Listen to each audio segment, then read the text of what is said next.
Welcome to my tutorial on PHP naming conventions and formatting.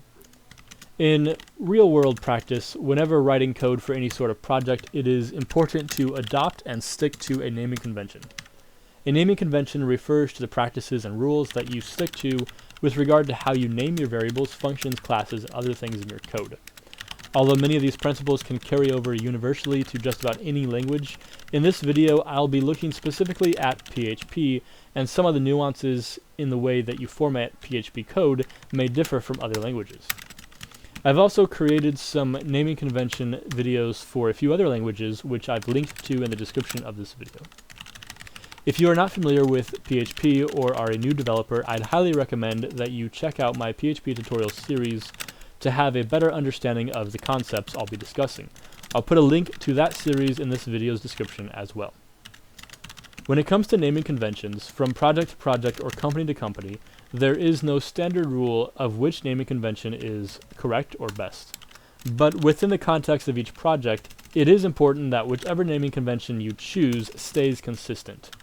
If your naming convention is not consistent, it can lead to confusion, errors, and frustration, or lost time and money, especially when you have a large code base or when you start involving other people on your project. Your naming conventions should be clear and concise. Your variable, function, class, and method names should be generic yet clear. Don't use Bob or Susan as a variable name in practice. If you're holding the first name of someone, a variable name such as first name would be best. It would also be clear and make more sense than a variable named fin, or fname. First, keeping the names concise just makes your code look nicer. Compare this script to this script. Both are doing the exact same thing and result in the exact same result, but they have very different naming conventions. Second, keeping the names concise helps you to know exactly what a variable is and helps you to avoid collisions. What I mean by collisions is if you have forgotten that you already have a variable called pin to represent a phone number, and you create another variable called pin to represent some other piece of information, then your previous variable will be overwritten with the new value, leading to unexpected results which can be very tricky to debug. Part of deciding on your naming convention is deciding how to come up with names to methods, functions, and variables. For instance, does every variable start with the word var underscore or some other prefix and then the rest of the name? Or is it simply a meaningful name that represents the data that it stores? Do you abbreviate a piece of the variable or not? When working with databases, do you create variable names that match the column names of your table, or are they completely different? How do you determine the name of a function to make it clear of what the function does and to make it predictable and consistent with other functions? Do certain functions that are related have a certain prefix? For example, let's say you create 4 functions which all pertain to handling your user's user information.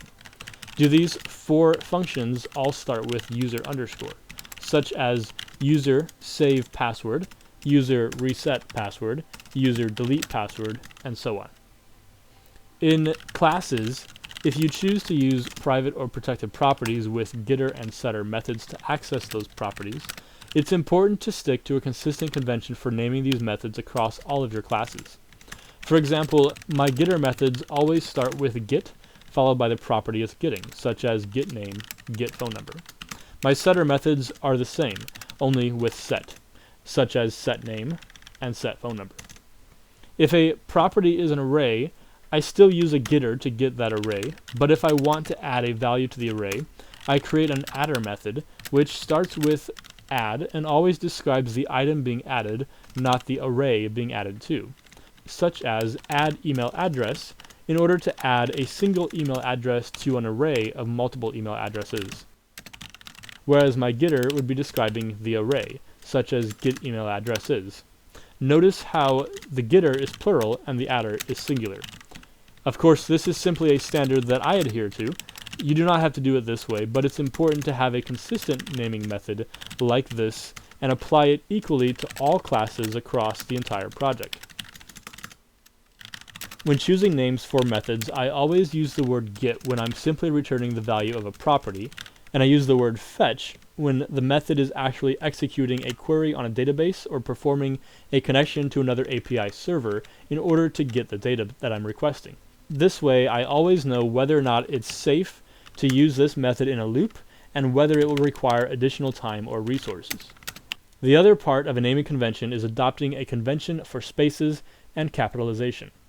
PHP is a case-sensitive language, meaning that variables with different capitalizations will point to completely different values. There's nothing worse than trying to debug non-working code, which is the result of not remembering whether or not you capitalized a certain letter in a certain variable. Selecting and sticking to a naming convention will help you avoid this issue. It's also important because variable names can't have spaces in them. Adding a space in a variable name will simply result in an error. For that reason, it's important to determine which convention you are going to stick to when it comes to handling spaces in variable names that consist of multiple words. Otherwise, you may spend untold hours searching through your code to figure out how you named a variable. Here are some examples of capitalization and spacing in naming conventions. Lowercase, all one word. Everything is lowercase and all one word. This is ugly, gross, and hard to read. It is something that should be avoided. Lowercase underscore. Everything is lowercase and spaces are replaced with underscores. This is my go-to naming convention for most variables, private or protected properties, and individual functions. Leading underscore. Some developers also wish to use a leading underscore for any variables that are created inside of functions. I think this is useful in other coding languages, but because of the way that scope works in PHP, I don't use it in PHP and I don't think it's as necessary. Pascal case.